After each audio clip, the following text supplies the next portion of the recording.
Good evening. Welcome to the September 28th Village Board Work Session. This meeting is now called to order. We'll begin with the pledge. Sorry about that. I pledge allegiance to the flag of the United States of America and to the republic for which it stands, one nation, under God, indivisible, with liberty and justice for all. I feel very lonely on this side of the river. Oh, we've got too many. Why are we separated by chairs here? What? Why don't we let Rika come snuggle up here? Snuggle up. Okay, so, no, we have a few opening announcements. So I do want to let people know that in a couple of weeks, Thursday, October 13th, Dream On is the film that the documentary and discussion series is going to be screening. It should be pretty funny. It follows a comedian on a trail that mirrors de Tocqueville's trail through the eastern seaboard. De Tocqueville was the one who first coined the phrase the American dream, and it asks the question, is the American dream still attainable? And it should be a fascinating panel, including our own local Kim Jacobs, who many people will know if you're at all involved in social justice from an economic standpoint, as well as somebody from the Greyston Foundation, which, if you're familiar with Greyston Bakery from Yonkers, that's the most visible part of it. It's really a pretty remarkable combination of capitalism and social justice. And then the other person on the panel is a dear friend of mine who also happens to be a leader in the labor movement for his union through education. So join us on October 13th. That's Thursday at the library. As always, it's free, and it begins at 6:30. I also have an announcement that's more business related that we just figured out among in our pre-meeting conversation, which is we're going to be we're establishing a subcommittee to review the Landlord-Tenant Relations Council. We've had a lot of conversations about housing and the needs of landlords and tenants in the village and how we can do a better job at serving our community in that way. The Landlord-Tenant Relations Council has existed for a number of decades and has had various levels of influence, and right now we're looking to see, can we give it more teeth so that it can provide greater protections to everyone in the community who is impacted by landlord and tenant relations. So I'm very pleased that Trustee Bazemore and Trustee Levin have agreed to serve on that committee, and I look forward to hearing what they recommend, and that would mean it is something that's in our code, so it would be a pretty significant undertaking to change the code if we're going to reconstitute the entire board and look for ways that it can really have teeth and research what other opportunities may already exist in other communities. I really look forward to that being effective, regardless of what we decide to do with ETPA or not. The Landlord-Tenant Relations Council is a tool that's been probably underutilized in recent years. So thank you both for agreeing to serve in that capacity. Anyone else have announcements? Sir. Yes. Wanted to make everybody aware of the Ossining Historic Cemeteries Conservancy. We'll be doing another gravestone cleaning this Saturday, October 1st, from 9 to noon at Sparta Cemetery. Materials, instructions, and good humor are all welcome. It's a great time to learn more about our historic village and some of the interesting folks that lived and died here in Ossining. So that's this Saturday from 9 to noon, Sparta Cemetery. Hope to see you there. In addition, I want to remind you that the OHCC, Ossining Historic Cemeteries Conservancy, is a sponsor of the annual Forest of Fears Hayride, which will be on Saturday, October 29th at Cedar Lane Park in Ossining. All proceeds go to benefit and the preservation and restoration of Sparta and Dale cemeteries. You want to go there, I believe there's a Forest of Fears website that you can go to. Forest O Fears, yes, terribly sorry. But that would be the way to go. Yeah, it's www.forestofears.org to get your tickets. Tickets will only be sold online, so we encourage you to get your tickets early. PayPal will be the process by which the tickets can be purchased, or obviously credit card.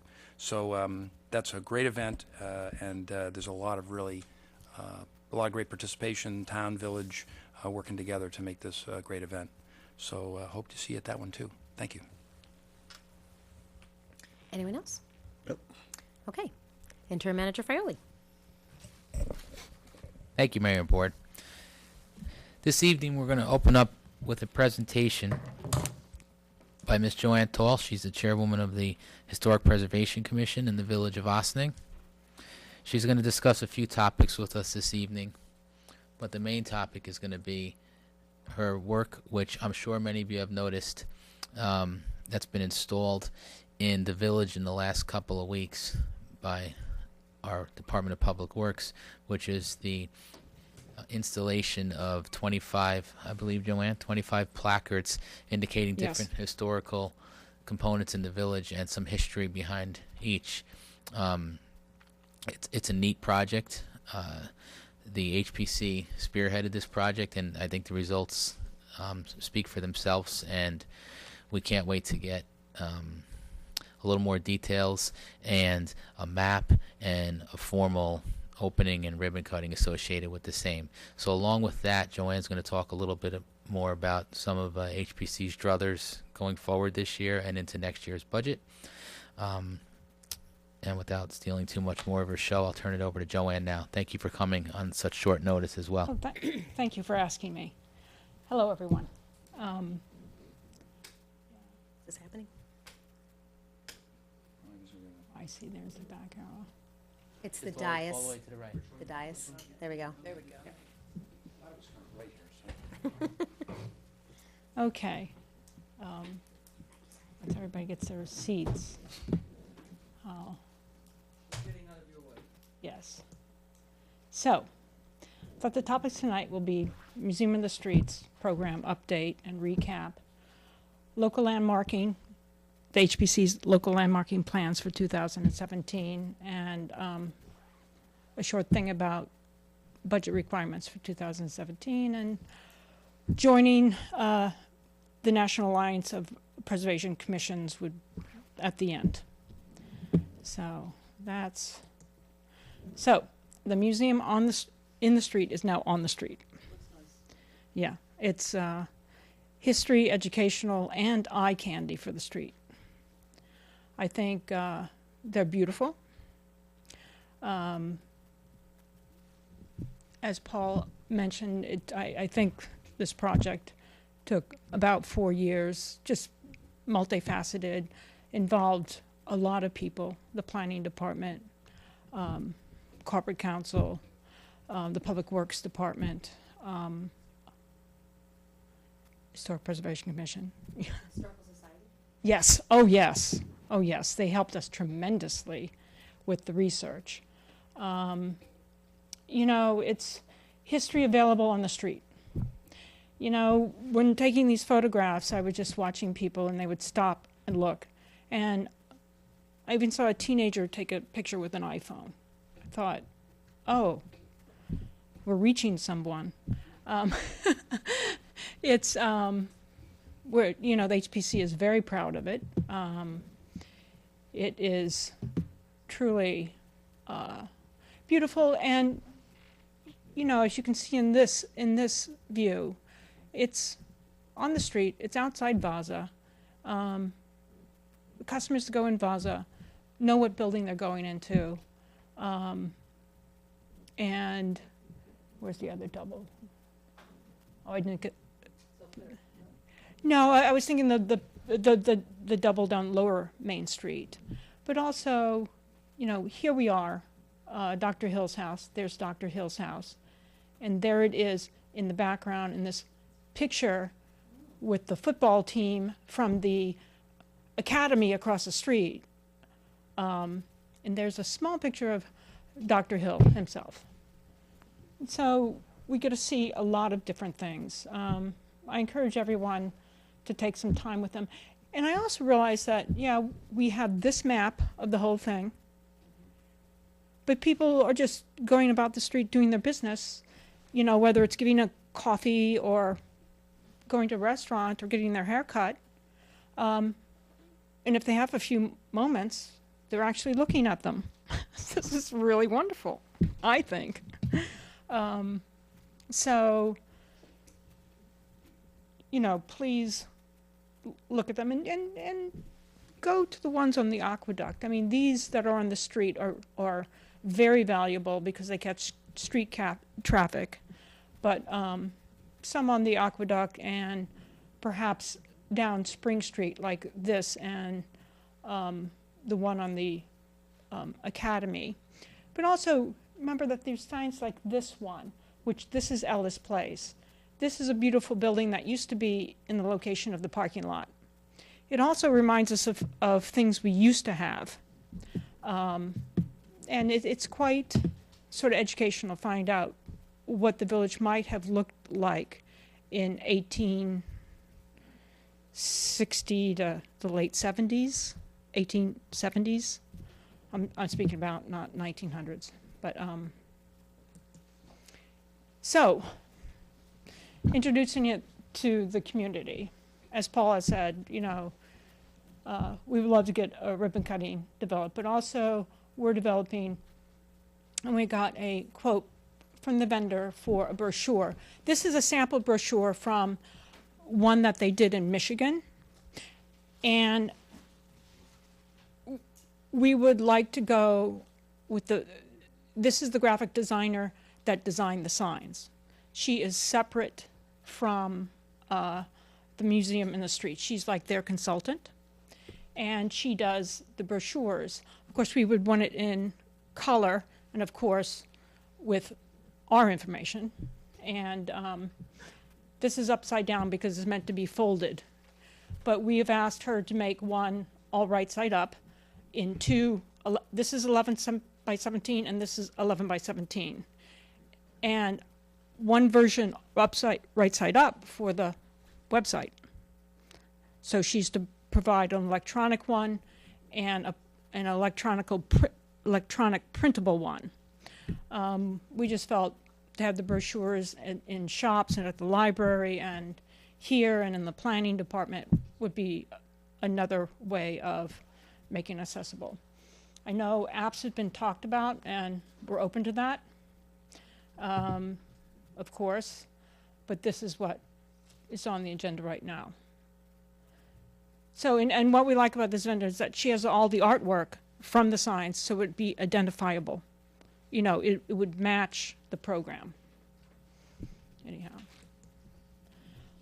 This museum in the street, they have several up down the East Coast.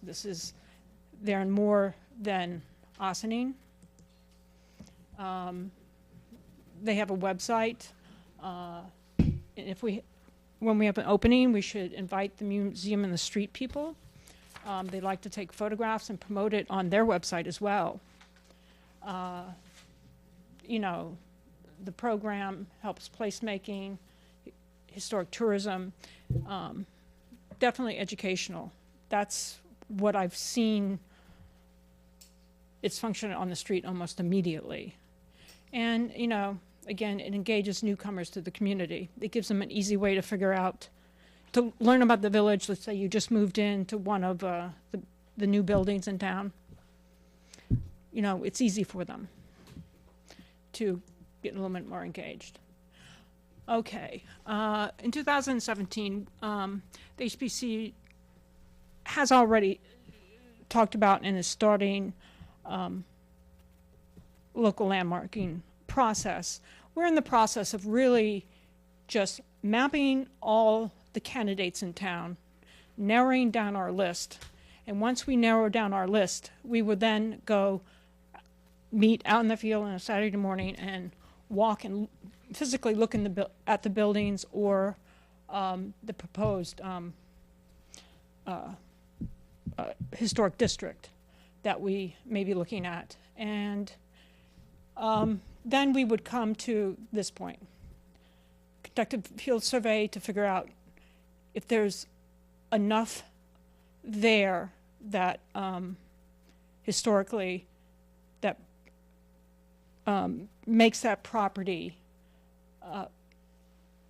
fit the criteria for local landmarking. And once we make a short list, we'll would like to present that list to you all at that time and do the archival research for it. So after this stage, we would probably like to present our list to you. And then we after we have the list, we would need to conduct meetings with the property owners to apprise them of the situation, and at one of our meetings. Then we assemble this is the bulk of the work, assembling the landmark application. The last time we located landmark, the downtown district and few of the other landmark buildings that are on this tour, it was a 54-page document. It took some time to produce and to do the research for. And then after that, we will conduct public hearings on the landmark applications, and then we'll make decisions on that, and then we'll conduct a public hearing with you all. And that's the process we went through last time. And the zoning hasn't changed, so it's a process, but it's actually, I feel, less cumbersome than the Museum of Streets project, because it's not that many moving parts. Really, it's not. Again, assembling this application is where most of our work is. And a short thing. We would like to join the National Alliance for Preservation Commissions. For a village with our population, the yearly fee is $100. So it would give us access to what historic preservation commissions are doing all over the country, and they have resources for us that would be easy. So to us, that's a no-brainer. Brings us to what we think we need for the 2017 budget. Training. Every year, the commission attends like continuing education on whether it's conducting public meetings or on historic preservations. We don't know what these seminars are yet. They're usually announced in the spring, and then there's another batch, usually in the fall. But roughly, I think we would need in the order of like $1,200 to $1,500 to, pay the fees to go there. Joining the Alliance, I just spoke about $100, no big deal, and very valuable information. Preservation consultant to assist us during that the local landmarking process, and again, it's that bulk of the research and producing those applications. I don't know if the former applications are still available on the planning board website, but if anybody wants to see what they look like. I don't know. We haven't defined the amount of properties, and the amount of properties that we look at the landmark is like the scope of work. So, but having Before said, you switch off this page, can I just ask you? What? Is this the Sing Sing File Company? Do you know? Do you know what this building is here? well, this is the double arch, Yes, and that's the big mill. the mill. The mill that used to be producing energy or turning a grill mist there at some time. This is the bridge that's being worked on. Yeah, no, I know what I know where I'm looking. I was wondering what the building was, but that's okay. The building, I know this picture for the mill, that there's actually a wheel there turning. And this, of course, is the upper arch and the lower arch.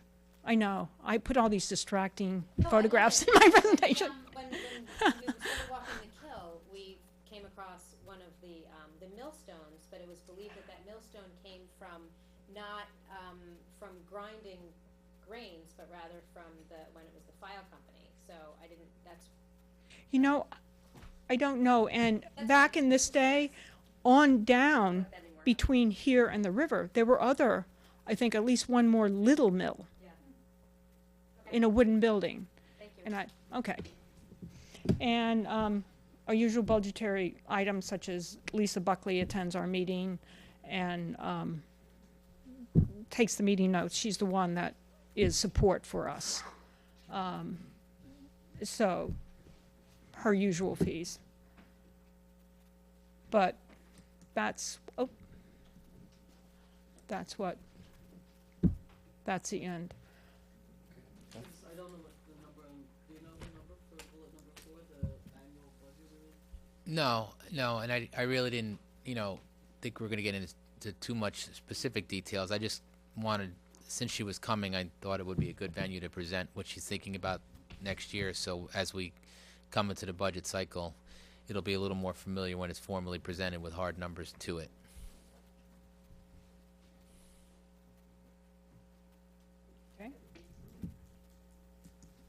Okay. So, if I may append one of your slides there, Joanne, what we don't want to wait for the budget cycle, which we'd like to keep going with now, which is not funded in the existing MITS budget line, was the mapping. And help me a little bit, Joanne. I think the proposal came in for less than $2,000, and The brochure, yeah, I have copies. okay, great. Basically, because she has all the artwork already on her computer, and of course we will have to, make introduction and do a little bit more writing on this for her. Her price is $550 unless we change something substantially after an approved copy, and then there's she has printing cost on there, Right. which Okay. are quite reasonable. Perfect. All right. This And this is great, and this is less than this is about $2,000, even if we made her highest estimate, which was 5,000 copies. I think MITS was previously found in the planning department budget, but I do think between the planning's budget and general fund budget for some of our printing lines that we might be underexpended this year. We might be able to use this, which is an applicable use, and do it this year with the existing budget. I see you printing up 5,000 copies of this. And that includes putting it on the website. Although she's probably Yeah, gonna be- she'll give an electronic version that could be. Who owns it's on her computer, who owns the rights to all this? Mike? It probably said in Museum of Streets contract. Oh, I- I'm sorry, I thought I was talking to Rika. I don't recall. It probably said it in the Museum of Streets contract with the village. Now, that was 3 years ago. I don't have it in my brain what that contract says, but it would be in there. I have a copy. I can circulate it. You're welcome to. You should own all of your own artwork, regardless of where it sits. If it's not in there, it might be the time to adjust it. Yeah, agreed. Before we execute anything, Yeah. we'll make sure we. You might want to take the find out, opportunity. yeah. We should own everything that has us in it. Doesn't mean she can't keep the material and work on it. Yeah, I That's think not the point. Yeah, I think we do own it. I think that the cost savings, the economies of scale, as Paul always likes to say, is the fact that she already has it on her computer. So That's just we not don't a have- lot. 550 plus for 5,000 units, a cost of 2,000 all in is just not. It's a good price. It's Yeah. not. But we should still own it because one day we may want to use somebody else, and we'd have to have the access to it. Yeah, understood and agreed. Yeah, it's a good price. So It's very good. We'll look to move that along in conjunction with coordinating some type of event to release the same. Yeah, so actually that brings me to my question, Joanne, is what is the anticipated timeline for this brochure? Because I'd like it to be bigger than just a ribbon cutting. I mean, ribbon cuttings are wonderful, but there were so many people who made this a success, and it took, a significant amount of time Yeah. and resources on HPC's part, also partnering with the Historical Society, and then there are so Exactly. many owners of the property today. Some of these buildings are still here and in use. And Oh, there are absolutely. The descendants of owners are some of the invited, family hands members down. who lived there. They're, some of the family descendants. And I would like for us to have some event or events that really reach out to these people, and it makes sense to have it coincide with the release of the brochures. So I would want you to give us a timeline that's realistic and actually going to happen, but maybe not in the dead of winter, and as soon as is reasonable, and so that we can start planning things. So do you have a guesstimate of what that looks like? I haven't got this graphic designer's time frame and what's on her schedule, but I would say, if there's any extra writing, the HPC should be able to do it within a 2-month period. And a lot of the writing's already done, and a lot of the pictures already collated or there. So Is this a Christmas event?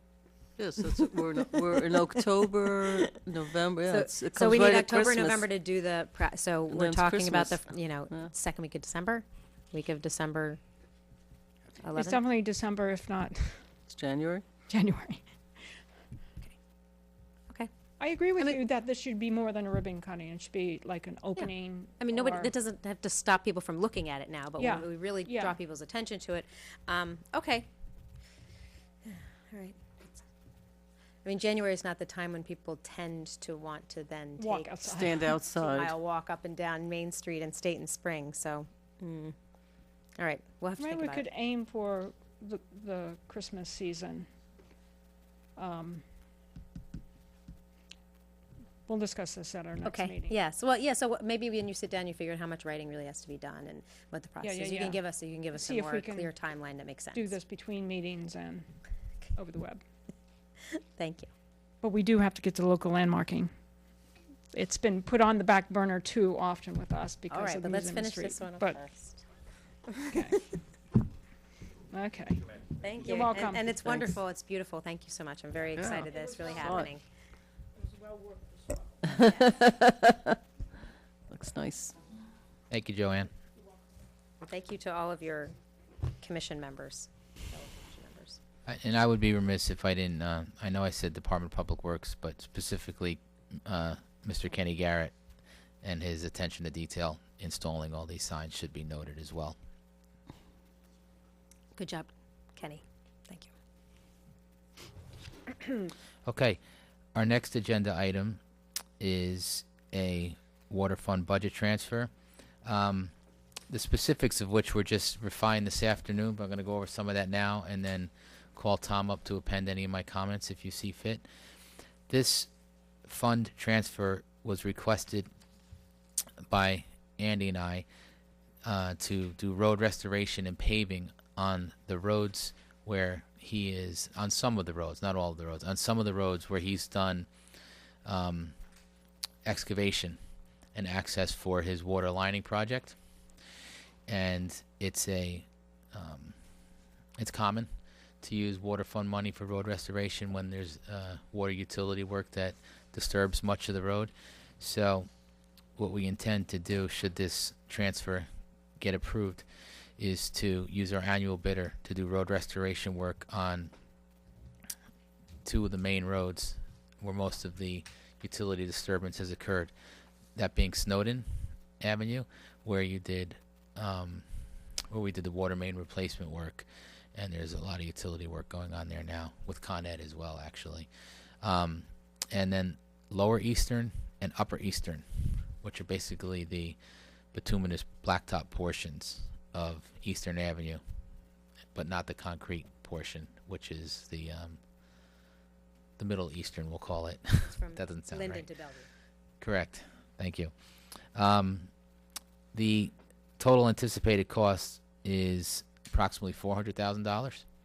We went over that today with Tom and what's available presently and what we anticipate under expending in the water fund. I think we might have that excess amount in New York City water purchase because we haven't really dipped into that as heavily as thought because the dam project staggered a little bit, and that's going to be a little more impacted next year, we think, versus this year. So we should be okay there. And as I said before, Tom is here as well to discuss some more details. But the third agenda item is also a budget modification, so I could talk about that and then bring up Tom, or vice versa, whatever you prefer. Whatever you prefer, it's fine. Why don't you come up now? You look anxious to speak.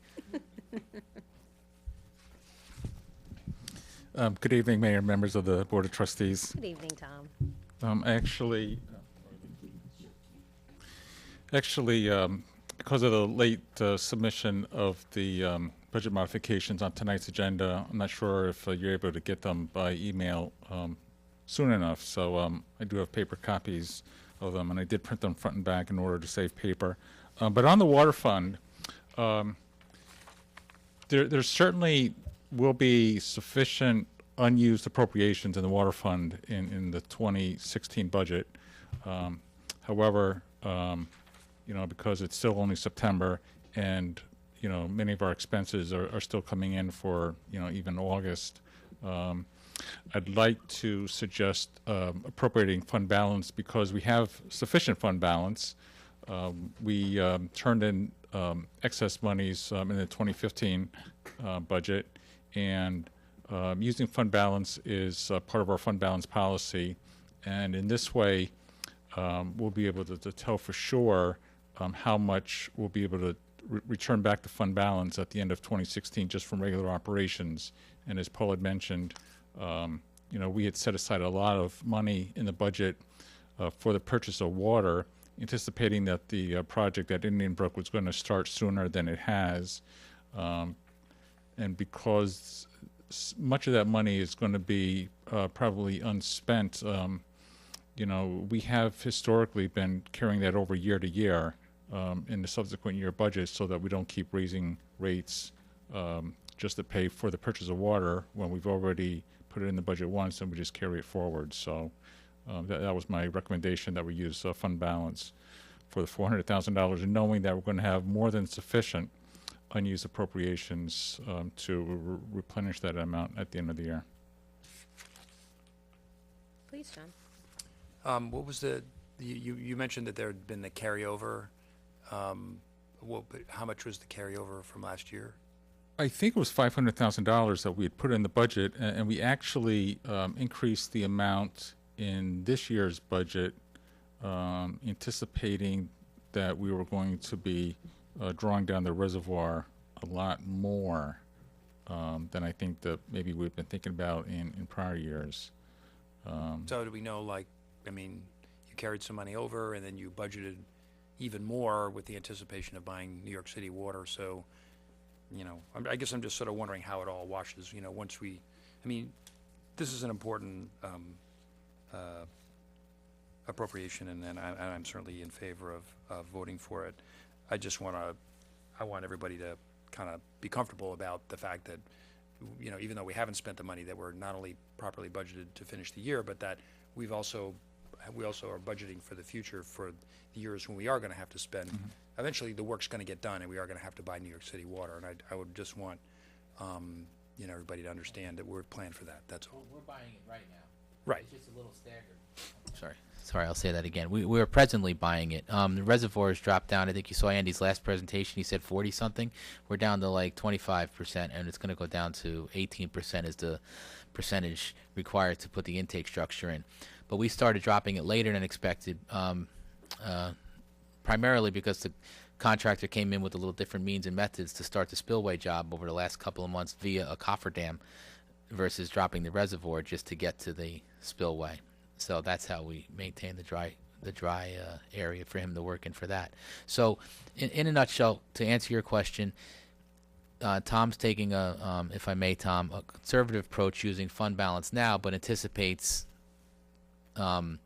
refunding that fund balance that he takes probably with the monies from this year, which we don't expect spending. But this is a just in case. We're talking about doing some significant changes in how the water fund is structured, perhaps with our intermunicipal agreement that we have with the town. One scenario, it was suggested that we may be drawing on the fund balance during a transition year to help soften the impact of any rate changes for some water users. Was that kept in mind? Would this $400,000 undermine the possibility for you tapping into the fund balance for that? It's always on my mind, and I'm Good. thinking a lot about it, especially as we get closer and closer to budget. I feel that I could absorb the $400,000 in this year's budget, as I said previously. I just have to agree with post-assessment that it's important to restore the streets because they are in bad condition, and that it's a necessary expenditure, and that the money's not in our current capital project for the water line project, and so we have to take it from the water fund unless we issue a bond, and I don't agree that that's a necessary thing to do. Plus, we'd have to wait 60 days for the publication requirements. You're not going to get any elected official to say, don't repave the streets, because we always want you to repave the streets. That's the foundation of what village government is supposed to do, which is to pave the roads. So I'm certainly not opposed to that. I just wanted to be sure that we were being mindful of a potential drawdown on the water fund that we hadn't budgeted a year ago, and we don't even know if that's how it's going to work out, and we'll figure that out in the coming weeks. So before we move forward with this, I just want to make sure you thought it through. I'm sure you have. I know, as you say, this is always on your mind, which I very much appreciate, but it's still on the table. I didn't want it to be forgotten about. Good? Okay, thank you. You might as well stay there, Tom, because the next one's also, well, actually the next two are budget modifications. The third item on the agenda this evening, on behalf of Chris Soy, I'm presenting this budget modification.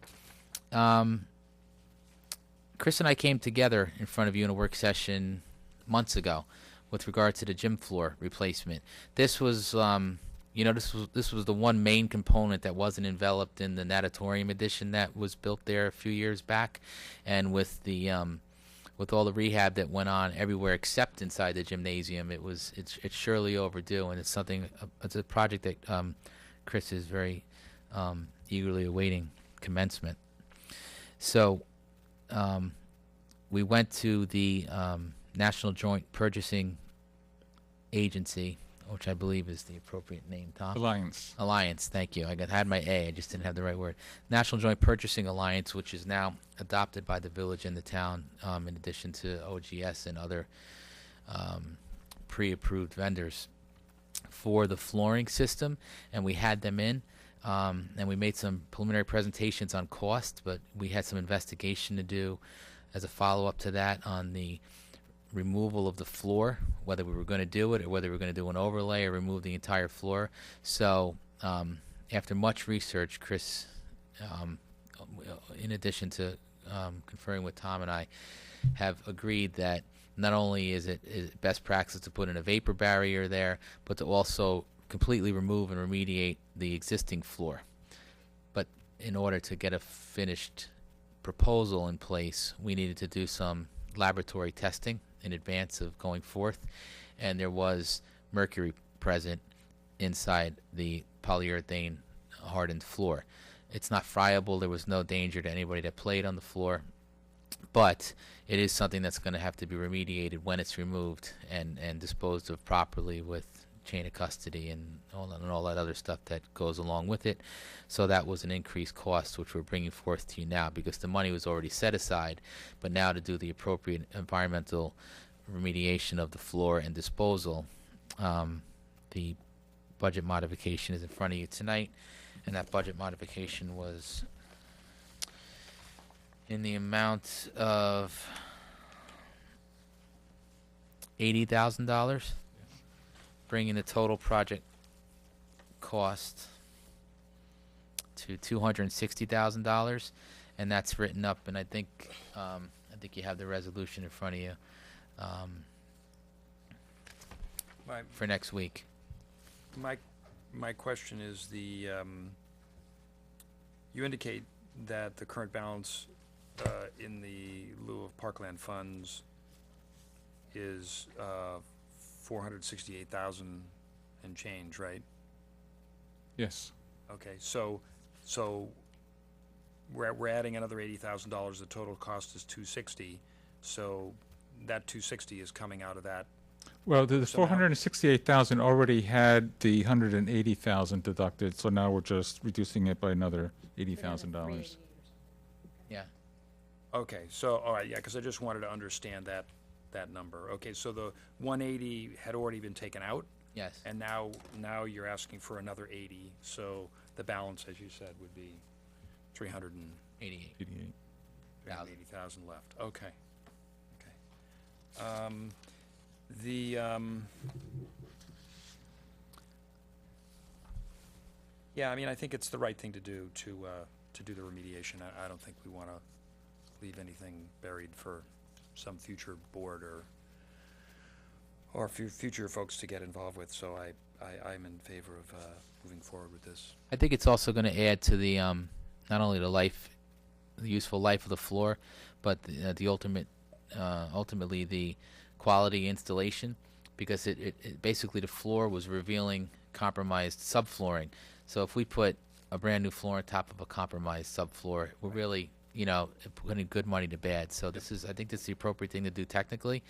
And also, what I forgot to mention was, it's more than just the gym floor. It's the entire gym floor and all the mats and the matting around the entire gymnasium to make it safe to play if it gets a little rough.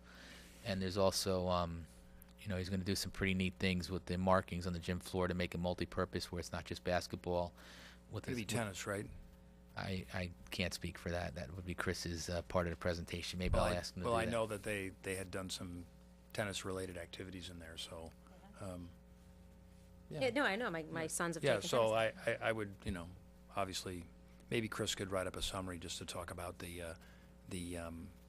lining of the floor and the different type of sporting activities. Perhaps he can give us an update in next Yeah. month's. Yeah, when Thank you. the next manager's presentations, when they come, I'm sure he's going to be excited to talk about it once this gets approved. So, and my only other question was, part of, one of the delays that we had with doing the gym floor had to do with other challenges that we had within the building, with problems with the roof and stuff like that. Do we have an update on kind of where we are with Yeah, that situation? I could tell you that the building maintenance line for the Caputo Center this year was overexpended by approximately $50,000, but through budget transfer, inter-fund transfer, we're looking to offset that with underexpended lines within recreation. So that's Well, the goal I there. think I'm not concerned about the spend, because we have to spend the Yeah. money anyway, but I guess I want to get, obviously, the assurance that the roof and that the envelope of the building I'm sorry. is secure Yes. and everything else. 'Cause I'm sorry. As because it relates to the roof, the gym has been bone dry since the last component of the restoration, which was the reinstallation of the insulation all around the outside ductwork. We found a couple of immediate, more egregious leaks, but then we pinpointed every single one, and we had some nice, litmus test heavy rains to see that it's dry, and they've all passed. And Chris has reported nothing but a dry condition in there. Okay, thank you. Well, that's very good news. Thank you very much to Andy Teese and the maintenance team and everybody at the Recreation Center that has helped rectify years of neglect. I do have actually more technical questions on this. Just to refresh my memory, please, Paul. I believe the last time that you guys came in front of us, it is on. Yeah, it's on.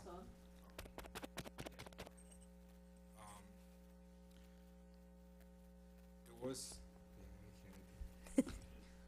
Here, Working? use mine. The one I never see. Thanks. Just grab that other one over there. It's going to pop it. So, last time you were here, we knew it was an issue with mercury, and there was like different options on regards to how we were going to go about it. Sure, leave it alone, put an overlay on it, remove it, and I think at that point we all agreed that it needs to be removed. How much was that amount at that time? Was it a 180? Yeah.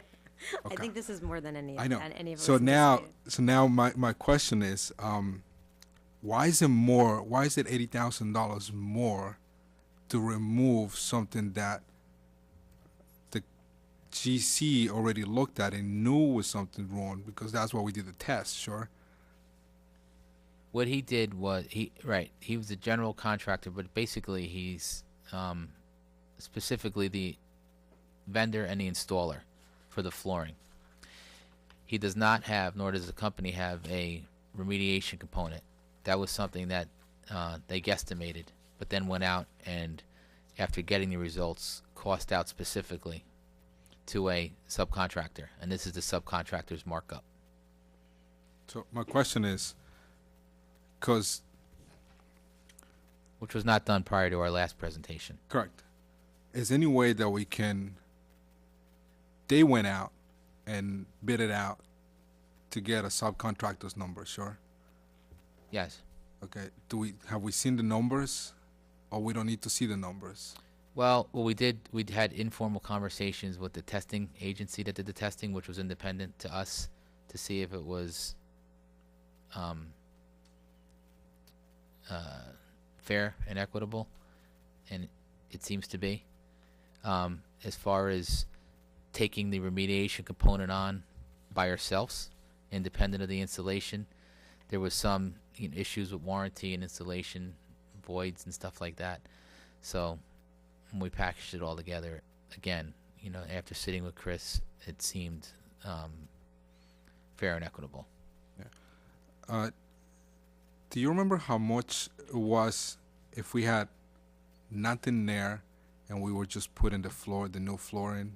Do you remember how much it was, the original quote for the new flooring? Or if we were putting the floor over No. the existing. If we didn't have any mercury on it, we were just needed to literally remove a couple things It's like and 75,000 or something. okay. Right. I think our first budget was $100,000, and then we increased it to 180 to include a lot of the other stuff around the gym, like the padding. So we and things about like that. $180,000 over what we had estimated originally. Yeah. Yeah, I'm just And 4 years ago, they said it was I know, 57,000. exactly. Nobody followed through No, on my- anything. my- so. What I'm going is I just wouldn't want to go. We already raised another $80,000, but we want to make sure. At least I want to make sure, because when you do a renovation of an old house or an old building, as soon as you start opening doors, you don't know what you're going to find in there besides mercury that we already know. So is it safe to say that is $80,000 additionally more? Is it going to be enough to take care of all the other issues, or is it going to be something, a change order in a way if something else happens? Have they taken that into consideration, given this, I guess, the second option, or having somebody else come in and do the demo? You We want to don't- know if it's going to come in under budget?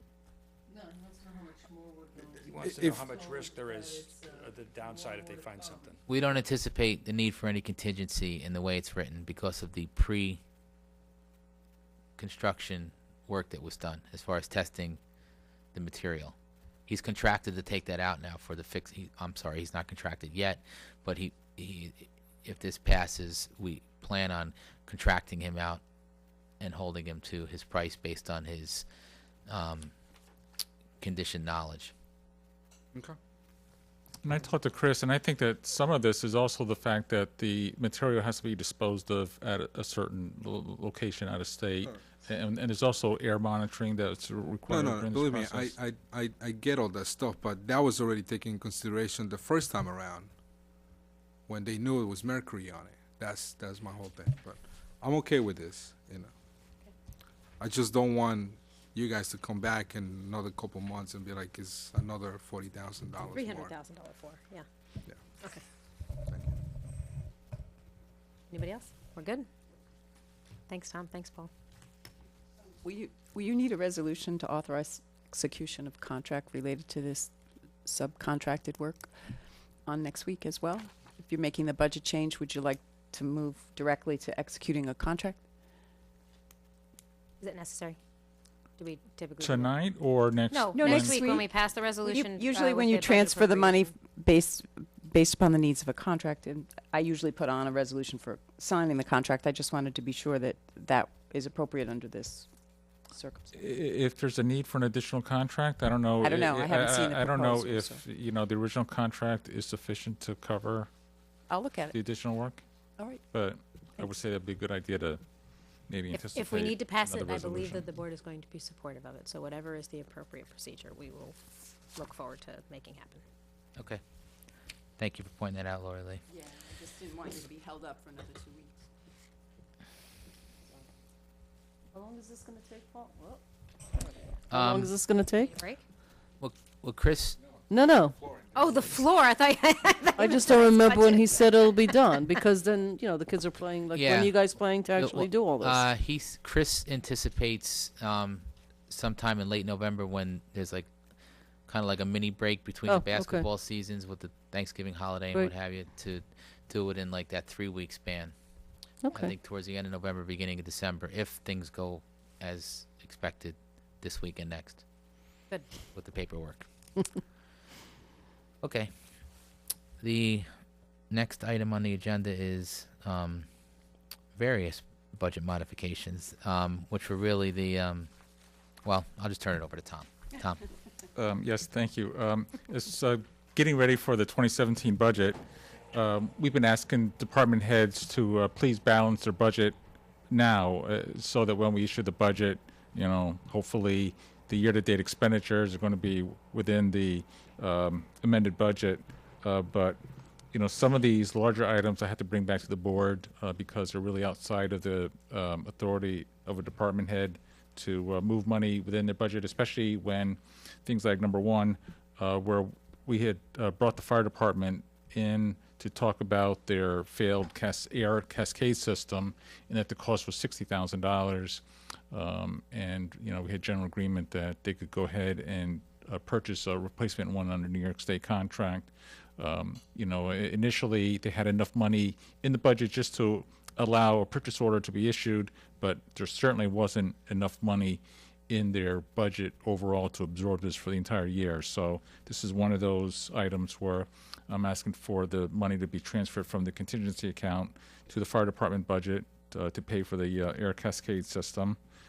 Also, as I had discussed, I think last time I was here, when I had mentioned we were talking about tax certiorari claims, and the budget anticipated issuing a bond for $400,000, and that we didn't need to issue a bond this year because we still had leftover bond monies from last year's bond issue for the tax certiorari claim. So this is one of those housekeeping items, so just take that out of the budget altogether, because there's going to be this large variance when you look at budget versus actual. So I want to amend the budget now so that that variance won't be in the budget or in our financial statements at year end.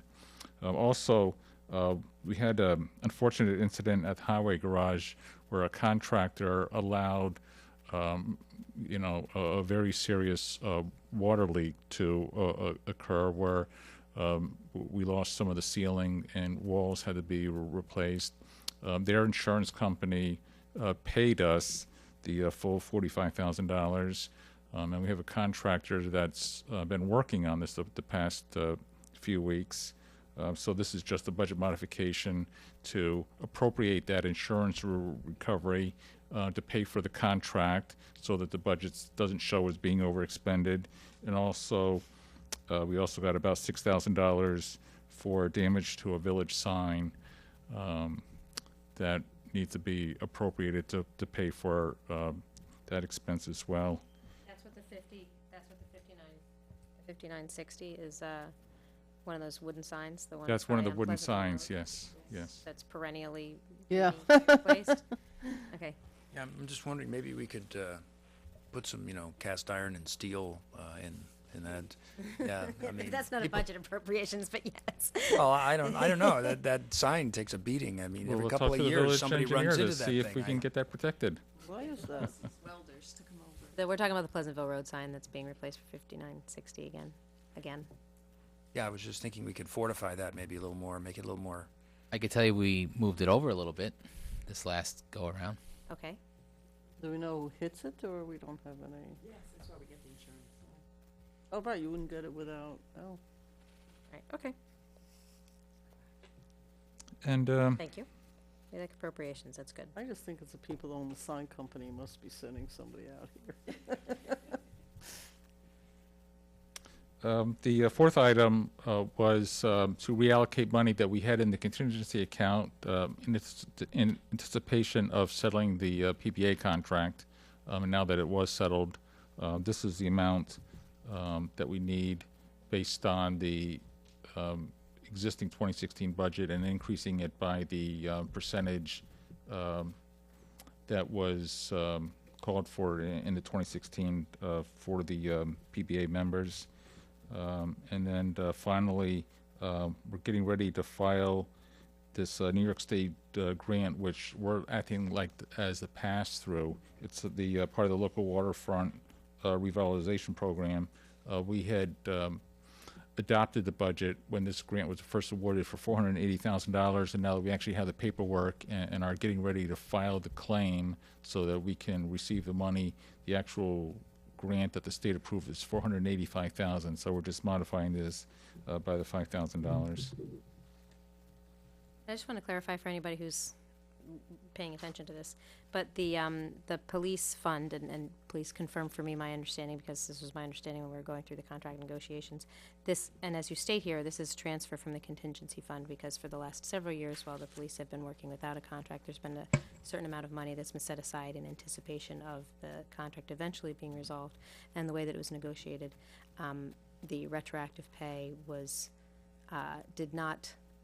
that has now been paid out, or is in the process of being paid out, it's probably been paid out by now, did not exceed the amount that had been held back in contingency. But this is just rectifying the accounting to reflect that. Yes, we had made an estimate in our financial statements for 2014 and 15. Our estimates were a little bit high because we were basing them on current contracts. You know, this is the amount that pertains to 2016. You know, it's less than what we had anticipated, only because the 2014 and 15 settlements were paid out at less. Right, which, for anybody who didn't look at the contract negotiation in detail, the retroactive pay was at a relatively low percentage increase. I believe it was 1% for each year, where, however, the police are enjoying significantly higher increases to their salary in the coming years, and this is one of the ways that that was possible, because the retro pay was lower than anticipated. So. Right, so, you know, the money that we saved in past years, we're going to try to figure out how to carry them forward into the 2017 budget. Grow them somehow, and we yes. already talked to the auditors about that one, which is actually, I think, the next item on the agenda. All right. We've completed our most recent 3-year audit contract with PKF O'Connor Davies, and when we met with them, they gave us another 3-year proposal. The past 3 years had been at a flat rate amount of $81,500 for the 3 years, and they're going to honor that rate for the 2016 audit, and then increase the contract by 2% following for the 2017 and 2018 audits. We've utilized O'Connor Davies for the longest time. They've served us well, and they've provided a very professional service for us, and have assisted us in other regards, like when we go out to our annual bond sale. They look at our official statement to make sure that there's you know, no errors or discrepancies between what we put in our official statement and the financial statements. They also do the calculations whenever we have an opportunity to refund a bond at a lower rate. This would be a resolution to authorize the interim manager to sign the 3-year audit engagement letter with the auditors. Anyone want to comment on that? Our auditors moving forward with holding on to Well, it? you know, the only question would be is did we talk to anybody else, or have you had conversations with other firms, or? I mean, Tom, if you're comfortable with them, then that's I am that's comfortable important. with them. We did utilize, you know, a different regional firm for our internal control audits. I had contemplated asking them if they were interested in submitting a bid, but they don't do very many local government audits. They do a lot of not-for-profit audits. They do a lot of local fire district audits. They don't do a lot of local government audits. O'Connor Davies has, you know, seems to have the market, and therefore they seem to have the expertise on what's required for an audit for local governments. And I also had talked to our auditors about, doing that, a little bit of additional work on cashier receipts, where they're tracing our cash receipts back to the departments, which was, the reason that we had asked this other firm to come in. And, our O'Connor Davies will do that part of the audit of, going forward as part of their contract. They're going to do additional work that they hadn't done in the Yes, past. yes. They anticipated that it would probably cost like one additional day, which I think that they can squeeze into their 2-week visit. Good to Okay. me.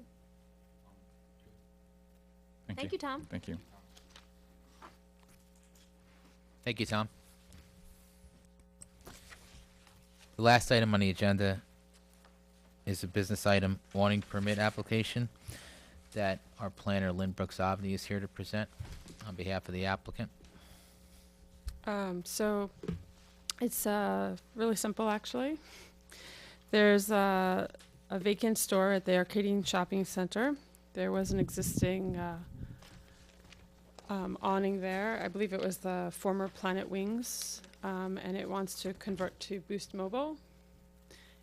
This is what they've submitted, and this is their sample.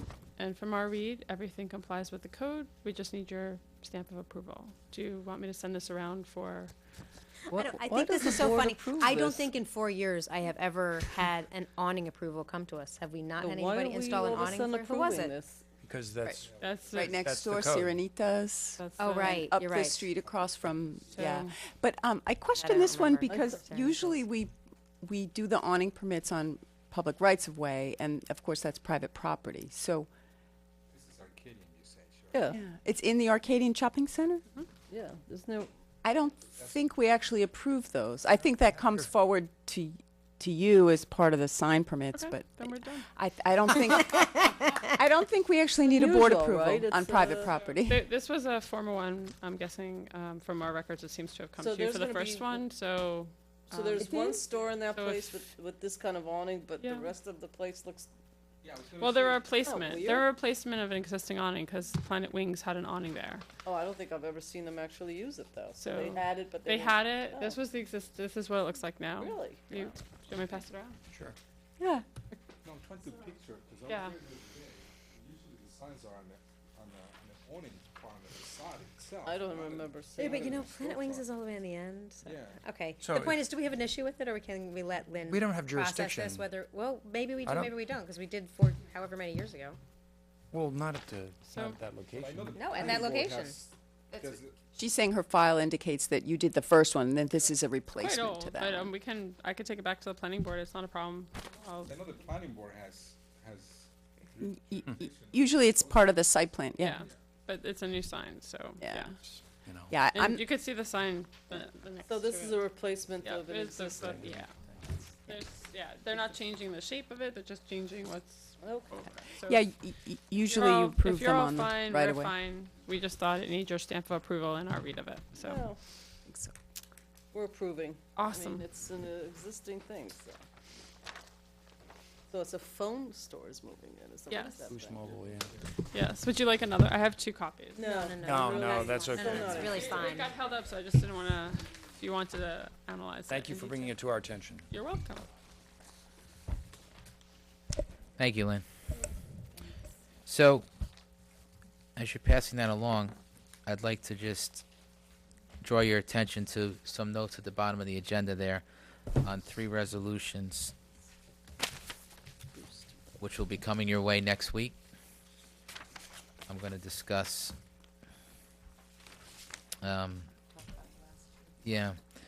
Lori Lee is going to discuss the, this one too, this and this, or all 3? Just Where are we? briefly, Upcoming I've been working with Chief Sylvester. This is the first resolution has to do with a renewal, 5-year renewal of a now expired IMA with the county. This deals with reimbursement toward our efforts on the Stop DWI program. So they reimburse us at a particular rate. This just establishes those rates for the next 5 years. The second one, I've been working with the department heads to be sure that we're in advance of the end of the year, that we're putting on all of the contracts that expire on December 31st. So slowly I've been getting through the departments and reminding them that they should be getting proposals from the regular people for their renewals. And I've been working with Linda, and these two will be coming up for January 1st. I want to make sure they're approved and ready to go so that we hit the ground running in January. So the next two have to do with that. It has to the third-party administrator, the workers' compensation program, and you'll note this year Triad Group, who's been doing that work for us, is also including a case management for your General Municipal Law 207C files. So they're already working on a couple of those. So I wanted to be sure that was ready to go. And also the Delta Dental just establishes the rates, including single and family coverage. So those will both be on for next week. And I'll slowly work my way through the list of items that will be departmentally expiring. So On that second resolution, just to append, because she said it pretty quickly there, the 207C work is new. It's something that we haven't undertaken. It's a litmus test of sorts, and we're going to see how it goes case by case and decide if we want to continue, because we have the option to do that with Triad, and we've actually started it already. Yeah, I had a chance to meet with Chief Sylvester, and anecdotally, he's certainly been happy so far with their work, especially around just the calendaring of all the events that go along with that particular issue. So obviously we'll hear more from him about that probably later in the year when the budget time comes around and stuff like that. But Yes, we did that with his full endorsement. He partook in the yeah, he meeting indicated that we it was had with taking them. a lot of his time, his end, Captain Craven's time to kind of administer the stuff. So I'm glad that we're engaging that team. That's what they do for a living. So it's a good match. So this is authorizing to enter a contract, and we're going to hear what that actually cost is at some point, right? I do have a copy of the proposal upstairs.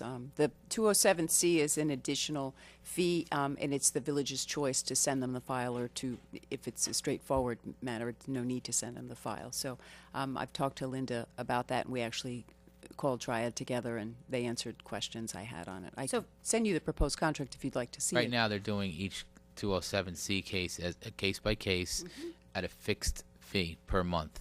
So it's a fixed fee, and it develops if they have to do a lot of work on that particular case for the month, it's that fee. If they do minimal work on that case, it's that fee. So I guess that number was derived after a lot of years of experience of the process, and that's what they submitted, and that's what we accepted. And And- this is for 1 year. It's for next year. But if we don't give them any cases, then we don't pay. It's just if they have a Right. case, it's whether it's a big case or a little case, it's a Right. flat fee per month. Okay, It's a la carte. okay, great. So, is there anything else that isn't on here? Okay, Not for me. I don't have anything. all right. Yes, Just sir. one There we quick go. thing. Sorry. No. It's not going to take that long. I should just want to make that correction. Is actually not Arcadian. Is right next to La Placita. I'm talking about the awning now. Sorry. And it used to be Dunkin' Donuts there before. So probably that's why the records on the planning board show that it was in front of us. So yeah. So it's not Arcadian. It's Highland Avenue. So it is. The Planet Wings? No. It wasn't Planet Wings. It was Dunkin' Donuts before. The old Dunkin' Donuts right next to La Placita. Yeah, what about it? You mean That's that's the awning. That's the awning that we just that was saw. in that file? We didn't approve the Arcadian, we approved. No. It's not. There's the awning that was just presented to us. Yeah. That sign it was never in the Arcadian. Is actually right next to La Placita, Is it? and Oh, it it's used to not, be. oh. And it You used looked to at be the Dunkin' address and Donuts. it's actually, Yes. it's there. Yeah. Okay, so that's why. Yeah. Oh, So it great. is in a right of way. So it is in put a right. So So it's, yeah. If it's so ours, the error we'll was, put a was that resolution it's on. not Arcadian. Correct. So we will approve it. Yes, we will approve Wherever it. it is, we're perfectly Yes. happy to have the new awning there and find Yes. it quite remarkable that comes to us. Yes. I will draft a resolution. Yes. Well, that actually makes sense where they're moving then. Okay, Thank you. all right. Then can I have a motion to adjourn to executive session for discussion of personnel related to specific persons? So second. All right. Then, thank you, very much, everyone, for joining us this evening for this very quick work session. Please join us next week, which is, I believe, October 5th. We'll be at the Birdsall Fagan Police Court facility. And this meeting is adjourned.